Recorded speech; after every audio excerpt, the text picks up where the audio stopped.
Welcome to my channel, my lovely, lovely listeners. I really think that this specific video can really help you understand why you're still in a cycle of emotional or physical pain. So we are talking about 7 habits that keep you in a cycle of pain or emotional or physical. So think about the cycle, right? The cycle of addiction, the cycle of anxiety, the cycle of panic, right? There are some habits that you keep doing that are keeping you in that cycle, and you don't break it at some point. Once you break that cycle, that's when the change starts. And I'll tell you the best way how to do that, right? So 7 habits that keep you in a cycle of pain, emotional or physical. The first one is the habit of thought. You have a habit of thought. Is it your fault that you created that thought? No. You were a child maybe, and you made the belief that that was that was appropriate to your age. You were just a child, right? You formed the beliefs that you feel like the most reasonable at that moment, but they keep replaying. You create that habit of thought, like I'm stupid. I'm stupid. When your dad tells you you're stupid all the time, we believe we are stupid. And because of that habit, you keep in a cycle. Like you can't move on. Everything in your life happens to confirm that belief. Right? So it feels like, oh yes, I knew that because I'm stupid. There's nothing comes out of me. Like anything that happens in your life, negative, think about the belief that you have. And what a habit of thought you have. I'm stupid, I'm a bad public speaker, I'm horrible at cooking. I'm horrible at cooking. Like the more you say, the more food you will mess up. Like the more cooking you will mess up. The more you say, oh, I'm horrible at cooking. Your mind was like, okay, you're horrible. So everything will happen in your life according to that belief. So think about the belief. Think about when you formed that belief. There is always a moment when you formed that belief and what happened around that moment, right? So habit of thought is one of the reasons that keep you in a cycle. Habit of complaining, right? Habit of complaining. We complain and complain, everyone's fault, but not me. Everyone's fault, but not me, right? So we start to complain, and we create a habit.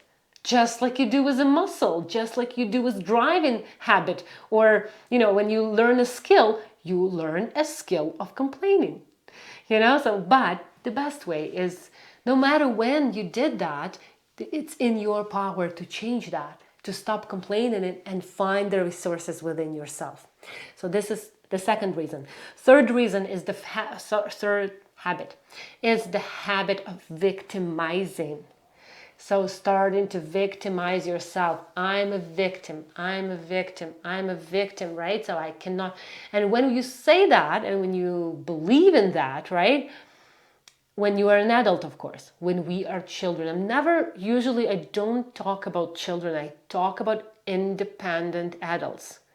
Really, because if you are a child, there isn't a lot of choices you have, really. Like when child forms the belief, right? It's whatever comes in their life, whatever is in the environment. So I'm talking about the adult life.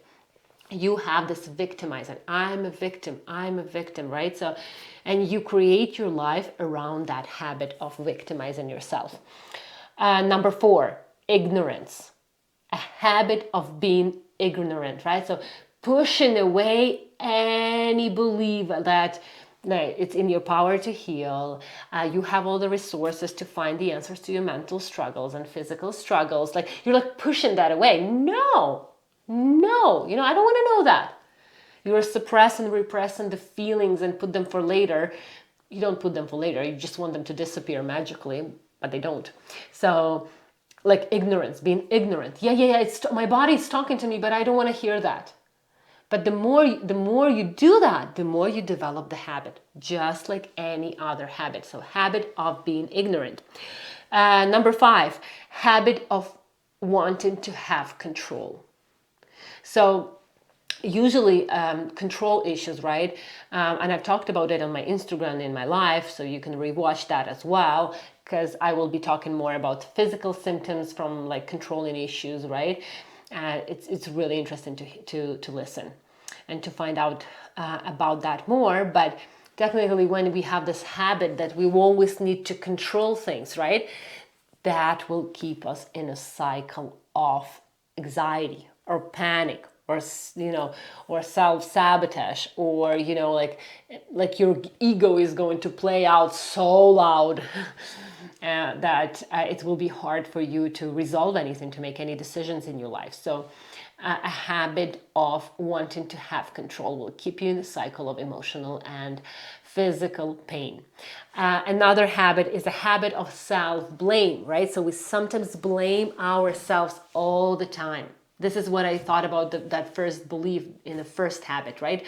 I'm stupid. Yes, I'm stupid. It's all for me. It's all my fault, It's all my fault, self-blame. When you're used to saying that, right? You act upon that belief. You become a people pleaser and apologize. You cannot say no. And that creates other issues in your life. So think about, from one belief, you can have so many situations in your life. This belief, by the way, is very like, it's all my fault. It's all my fault. I'm so sorry. So people start to say sorry so much, so many times. Like every time it's their fault or it's not their fault, they say sorry, sorry, sorry. So that's a good thing to understand, that one belief can create the whole amount of situations and life events in your life. And the seventh habit is the habit of self-punishment. Sometimes we just punish ourselves, right? Like sometimes with the obesity, right? Excess weight, headaches, any physical symptoms. Sometimes we like habit of self-punishing. I have to punish myself. I have to punish because it's all my fault. And you go back to that same habit, and it's never ending cycle. So the best way is to break the cycle. Well, you would ask, how do I break the cycle, right? Finding out where you formed that belief. What beliefs you have regarding your mental and physical health. If you formed a belief that depression is a chemical imbalance in your mind, in your brain, right? Then you will never take charge of your health. Never. You will always put it on, someone else. Someone can fix me, right? But does it really? Does it really fix the problem? Like the medication, the addiction, the doctors, do they really fix you? They help you release the symptoms, yeah, but not really fix you, because no one can fix you but you. So that's something that every person needs to know, right? So working on yourself, finding more about how your mind works, working on the subconscious level to bring out all of the pain that was not processed from the past, all the shocking, traumatic experiences. They need to be processed with your adult mind so that they don't trigger you anymore, right? And then you will not have a habit of thought. You will break out of that habit. You will break out of that habit. I think Joe Dispenza is amazing in that book, Breaking the Habit of Being Yourself, right? He's talking about how we are wired to all of these thoughts and negativity that we're staying in the loop. We cannot break out of it, but we can.